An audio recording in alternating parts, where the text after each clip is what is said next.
राहुल कस्बा आते हैं और जो जाटों में एक लहर चल रही है कांग्रेस तरफ शिफ्ट होने की, तो क्या इससे फ़ायदा मिलेगा लोकसभा चुनाव में? भाई जब आप किसानों को न्याय नहीं देंगे तो आदमी कहीं ना कहीं तो अपना आसरा ढूंढेगा। इस वक्त हमारे साथ राजा खेड़ा से जो विधायक हैं रोहित बोहरा जी, वो साथ हैं, इनसे बातचीत करते हैं। इन्होंने कुछ ही देर पहले प्रदेश अध्यक्ष कांग्रेस डोटासरा जी के साथ प्रेस वार्ता की थी, जहां पे इलेक्ट्रल बॉन्ड और जो पेट्रोल डीजल की कीमत कम की गई है प्रदेश में भाजपा के द्वारा, उस पर जमकर हमला साधा है। सर, हमला साधने के पीछे क्या तर्क है सर आपका? भाई हम चाह रहे थे, जो मोदी जी ने अनाउंस करा था इलेक्शंस में कि हम 10 रुपये कम करके या 12 रुपये कम करके पेट्रोल और डीजल पे हम इसको कंपेयर कर देंगे हरियाणा और यूपी से। अभी भी हरियाणा यूपी से हम 3 रुपये महंगे हैं राजस्थान में, और पेट्रोल में करीब 10 रुपये का डिफरेंस है। तो हम उसकी बात कर रहे हैं। भाई जो आपने कहा वो करो, आपकी गारंटी थी वो आप कर दीजिए। हम तो सिर्फ इतनी सी रिक्वेस्ट कर रहे हैं। जो इनने 2% ये कम करा है, ये बेसिकली प्राइस इक्वलाइजेशन फंड है। प्राइस इक्वलाइजेशन का आप समझे क्या मतलब है?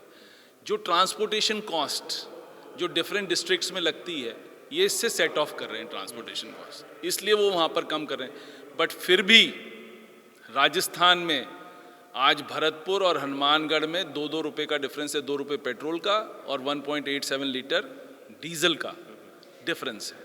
तो प्राइस इक्वलाइजेशन भी नहीं हुआ 2% कम करके। तो इसका फ़ायदा क्या हुआ? फ़ायदा ही नहीं समझ में आ रहा।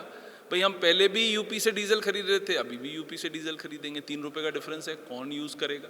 तो कुल मिलाकर चुनावी एजेंडा है केवल? हाँ, सिर्फ ये एक प्रोपोगेंडा है जो उनने करा है। पिछली बार प्रोपोगेंडा असेंबली में ये था कि राजस्थान और उससे कर देंगे, और इस बार 2% घटा के उनने ये सोचा कि ये चुनावी प्रोपोगेंडा। और आप ये देख लीजिए, जब भी कोई चुनाव होता है या तो स्टेट गवर्नमेंट का ये, तब कभी आपके गैस की प्राइस कम कर देते हैं, आपको 2 रुपये वैट में कम कर देते हैं। बट इस बार वैट में कम नहीं करा है। केंद्र सरकार ने जो 2 रुपये कम करें वो सेस में कम करें। अदरवाइज़ यदि वैट में कम करे होते, उसमें एक्साइज ड्यूटी में कम करे होते, तो हमारे वैट में भी फ़र्क पड़ता। वो नहीं हुआ है, वो सिर्फ हुआ है तो उसमें हुआ। सर, राहुल कस्बा अभी 2 दिन पहले ही आपकी पार्टी में आए हैं, और जिस प्रकार से भाजपा ने उनका टिकट काटा था, और तमाम जो खबरें चल रही थी कि एक नेता की वजह से उनका टिकट काटा गया है, राहुल कस्बा आते हैं और जो जाटों में एक लहर चल रही है कांग्रेस तरफ शिफ्ट होने की, तो क्या इससे फ़ायदा मिलेगा लोकसभा चुनाव में? भाई जब आप किसानों को न्याय नहीं देंगे तो आदमी कहीं ना कहीं तो अपना आसरा ढूंढेगा।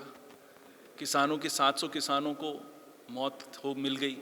उनने जो कहा था वो आपने करा नहीं। जो आपने 3 उनसे वादे करे थे वो भी नहीं करे।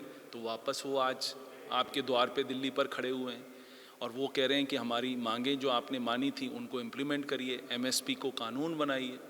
तो ये जो आपने वादे करे, तो उस वादों पर आप खरा उतरिए और उनको करिए।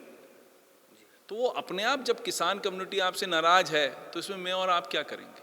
अभी सर कुछ सीटें ऐसी हैं जहाँ पर पेच फंसा हुआ है, कांग्रेस पार्टी ने होल्ड पर रख दिया है। सीकर है, नागौर है, डूंगरपुर बांसवाड़ा है। तो क्या क्षेत्रीय पार्टियों के साथ गठबंधन हो सकता है? ये हमारी जो कमेटी है, जो गठबंधन कमेटी देख रही है, इसका जवाब वही दे सकते हैं। हम लोग इसका जवाब नहीं दे सकते।